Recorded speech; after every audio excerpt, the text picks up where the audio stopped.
Hi YouTube, welcome back to my channel. Today I'm going to be sharing my video submission for the Youth Industry Strategy Competition. The topic of my submission is about an efficient, eco-friendly, organic agricultural technology innovation. I hope you enjoy it. It is going to be fun, but also educational. So let's start.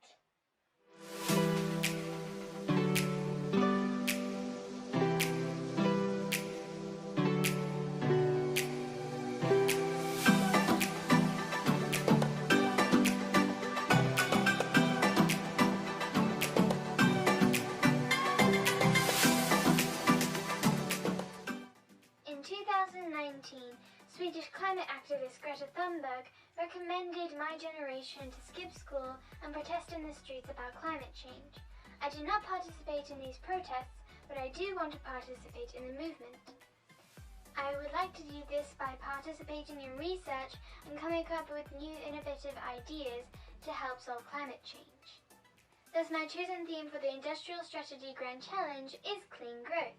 My idea is going to be about combining two new existing agricultural technologies and make an even more developed one. This is the Japanese freeze-thaw awakening method and aquaponics. I believe that my original idea of combining these two methods will be able to make a new energy-efficient agricultural technology. It would reduce the amount of food waste that we have, as well as reducing the amount of CO2 in the air due to less importing from overseas. This will contribute to decreasing climate change, which is one of my aims of this project, to make the world a cleaner place. This combined technology can be used to benefit both social and commercial uses in the real world. For example, in social, they can be used in community gardens, and for commercial, they can be used for mass production.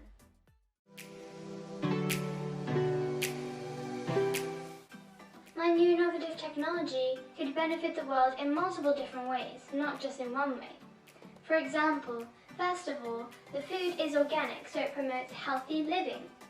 Second of all, this technology does not need fertile soil to grow on, therefore it will reduce trees being cut down. This will save animal habitats as well as be better for the ecosystem.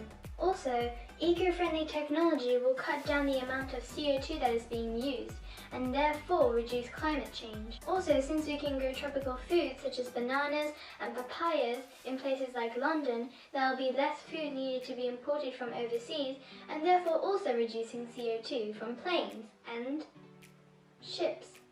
This means my idea will definitely reduce climate change and CO2 being released into the atmosphere. Finally, this technology produces more food in a shorter amount of time. It can relate to food shortage issues, which we are currently facing in other places in the earth.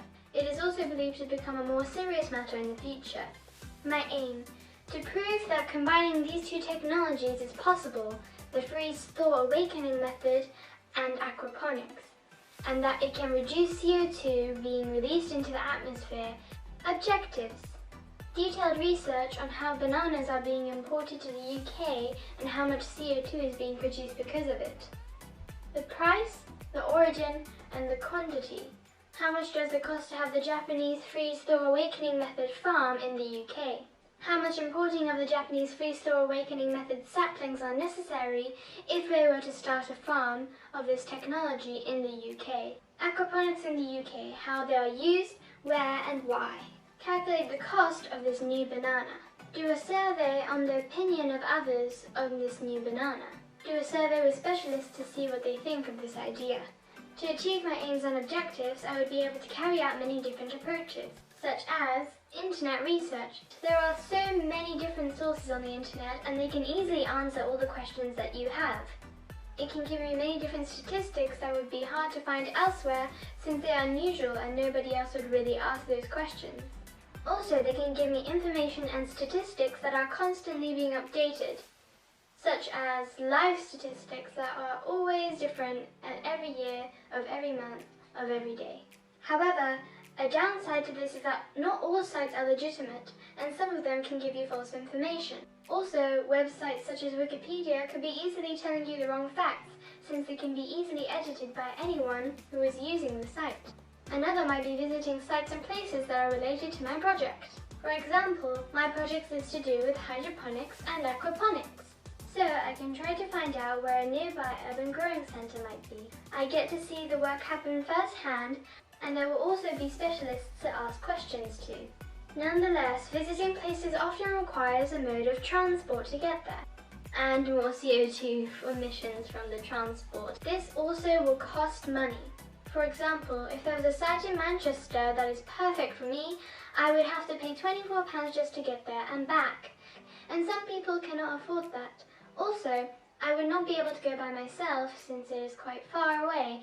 Sometimes sites also charge money just to enter, so that's an additional cost to this project. Another might be to do an experiment. This is useful if it's at school or home, since you can do it anytime you want. This is very handy since you can do it at your own pace and you don't need to worry about any dates. You can be in complete control of your own work.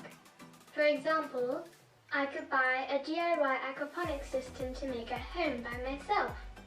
But something like an aquaponics system could be very complicated and sometimes even hazardous. Also, buying materials to make it is also another expense that not everyone can meet. Since this competition has quite a lot of high-level questions, it will be very hard to conduct experiments on them. My final way would be making a survey and asking different people to fill it in. I would ask them what they think about my agricultural technology and what they think about the current issues with CO2 and climate change. I can get people's personal opinions on the matter and what people actually think in modern-day society. I can get good amounts of data and gather accurate information since I collected it and it wasn't from the internet where it could be fake or it could be falsified. Nevertheless, that is, if you get any responses. There are so many surveys that want to be filled out there that it's actually hard to get your survey filled out. So, you would probably ask friends and family. However, this is not accurate since families often have similar ideologies, such as parents teaching their children to think the same as they do. The idea of a survey is to get a range of different opinions, and this is not the same as asking family members or friends. In the end, I decided I would do a research-based project, mixing in a bit of communication, since I would be posting this video later on YouTube.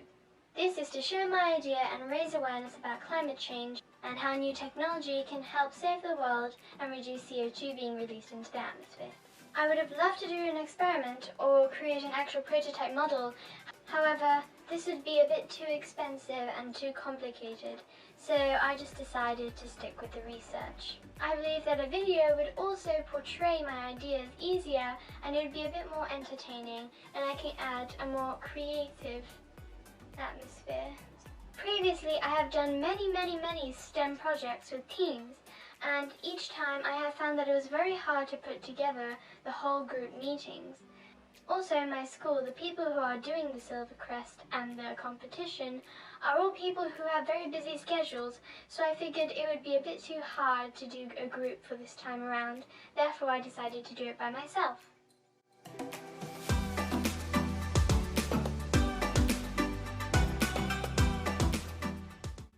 This is my Gantt chart where I have chosen what time to do and how long to take on each aim and objective.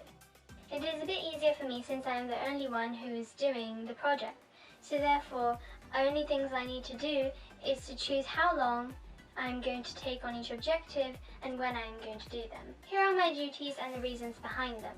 I will do internet research about aquaponics. Is it possible to grow bananas? I need to go to sites and places to actually see how they work. Reaching out to specialists. I need to collect more data and more feedback from specialists since they know the best about the topic. Write, conduct and analyze surveys. I will have different questions such as, would you eat a 4-pound banana with edible skin and more nutrition? Then I would use my original data in my research. Write to the Department of Environment about banana imports.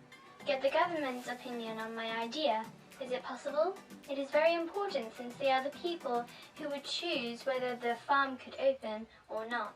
It is very important what they think since they are in charge of a lot of different things that are to do with the environment, and they can make a lot of big changes to the industry.